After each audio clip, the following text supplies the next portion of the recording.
The bone garden does not grow, it accumulates. Beneath a pale, unblinking moon, rows of calcified white structures pierce the dark soil like jagged, sun-bleached teeth. The air here is heavy, thick with the scent of ancient dust and dry, powdered marrow. There is no wind, yet the garden is never silent. Every few seconds, the hollow clatter of bone petals shifting against one another echoes through the ruins, a rhythmic, brittle sound that grates against the stillness. In the center of this expanse, the earth is scarred. The keeper stands there, a towering sentinel forged from fused skeletal fragments and hardened, thorned branches. It does not breathe. It simply waits. With every slow, heavy step it takes, the parched ground beneath its weight fractures, sending a dry, echoing crack vibrating into the dark. It is a monument to decay, a physical manifestation of a place that refuses to die. The pale light catches the jagged edges of its form, casting long, distorted shadows across the labyrinth of bone hedges. Here, the silence is not a void. It is a warning. The wanderer stepped over the threshold, and the garden reacted. The path behind him vanished, blocked by a sudden wall of calcified thorns. He pressed forward into the labyrinth, his boots crunching over pulverized remains. Every turn revealed another arch of jagged bone. He felt the weight of the place, a cold, corrupting pressure that pressed against his chest.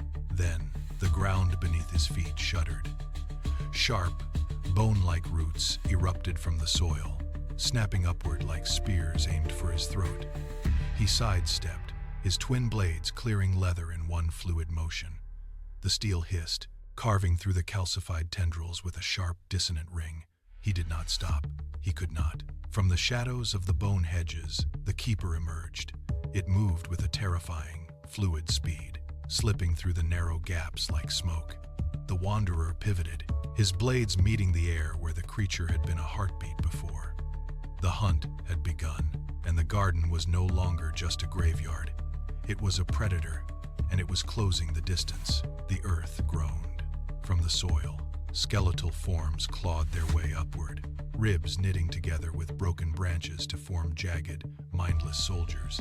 They swarmed the path, forcing the wanderer back. He pivoted, slashing at a reaching limb, and retreated into a narrow corridor of crumbling archways.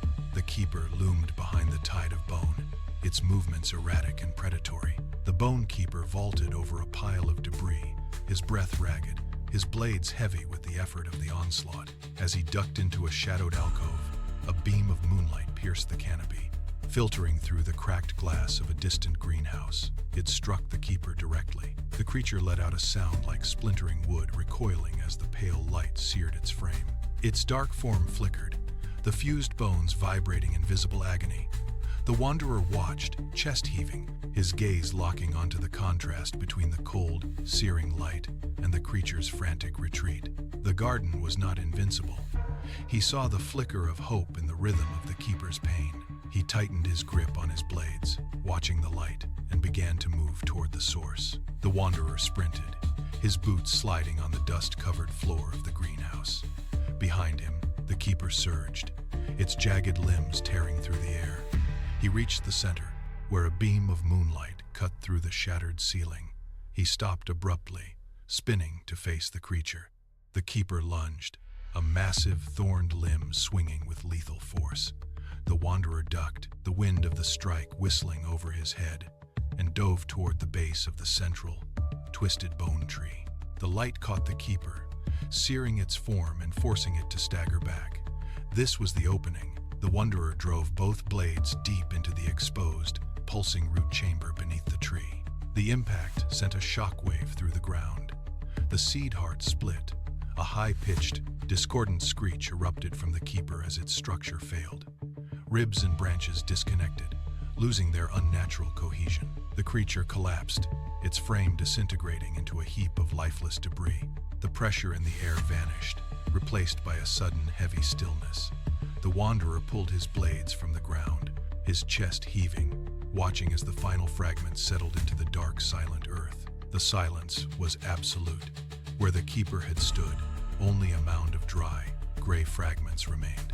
Across the valley, the rows of calcified flowers began to shrivel, their brittle petals turning into fine, pale dust that drifted on a sudden, cold breeze. The moon hung motionless above, casting a stark, white light over the ruins. The wanderer stood amidst the decay, his breathing slowing until it was the only sound in the expanse. He wiped his blades on the dark earth, but the steel felt cold, drained of its heat. He looked around at the skeletal arches, now lifeless and crumbling.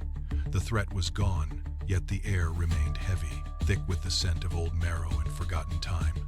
He turned to leave, but stopped. The valley did not feel empty. It felt held.